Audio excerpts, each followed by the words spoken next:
Hello, ladies and gentlemen. Welcome to our channel where we promote dignity, safety, and hope for all. Today, we want to discuss something so special and very, very important that affects our society and affects us all. Gender-based violence. First of all, gender-based violence, to be quick, is divided into four. As we all understand, first and foremost, we have sexual gender-based violence. Then we have physical gender-based violence. We have FGM, which is female genital mutilation, and early childhood marriage. Early childhood marriage is whereby now the survivor is the one who is less than 18 years old. Then let's start with the sexual gender-based violence. This is what we call SGBV. You will see it on some notes. It's written in short SGBV, sexual gender-based violence. Under sexual gender-based violence is also further subdivided, whereby we have number one, defilement. Defilement, this is where the survivor is less than 18 years old, and this one can vary depending where you come from. It could be 16 if your country constitution is 16. It could be 17 or 18 somewhere, depending where you come from. In Kenya, it's 18 years old. So if you are 18, less than 18 years old, doesn't matter. Even if you are one day two, and then you have sex, that one is termed as defilement.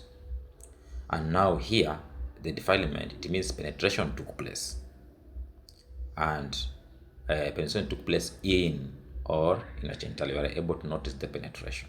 So this one is termed as defilement, because this person doesn't have to consent and cannot. It's believed that he is not mature enough to make decisions. Now, rape here, this person or the survivor, alleged survivor here, we call them, they are above 18 years old. And being 18 years old, remember, consent can be withdrawn at any time. We believe above 18-year-old, he may consent or she may consent, but just before the action, hata kama mlikuwa mmeelewana, the person withdraws the consent. Now, if sex is forced in this scenario, that one is rape. So rape is whereby sex is done, the survivor is above 18 years old, and then there was no consent. Then we have what we call attempted defilement or rape. Attempted defilement or attempted rape is whereby the incident has to take place, but because of the circumstances surrounding, it did not take place. Maybe the survivor alitoroka or struggled with the alleged perpetrator and then ran away. Maybe people intervened before the action took place. Okay, penetration did not take place here. There was things that made it not to take place. Now here we talk it attempted, and on this scenario we must have either witnesses or DNA, because there's no way we will force sex without touching someone. So the clothes will be taken for the DNA purposes. There are so many things that are done here to prove the act or the action. Now, we have what we call sexual assault. Sexual assault, now here, penetration took place, but whatever penetration that happened, sex organ was not used. It was an object, something else, not sex organ. Now, for example, inaweza kuwa ni kidole ama inaweza kuwa kijiti, or think of anything that is not sex organ, like penis. Now here, when we say so, you have evidence of penetration, yes, but penetration that was done, it was not because of sex organ. And here now we understand history taking, or someone handling the case must gather all the facts together to come up with now a clear diagnosis. And even investigation that will be done, we expect what we call the expecting results. We don't expect spermatozoa in sexual assault because sex organs not used and the ejaculation did not take place. Then we have what we call incest.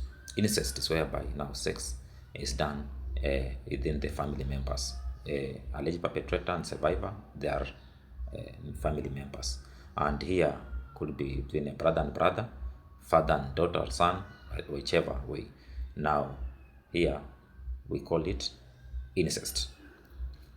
We will also move further into indecent act. Indecent act here is whereby now the action, it was an inappropriate action whereby penetration did not take place.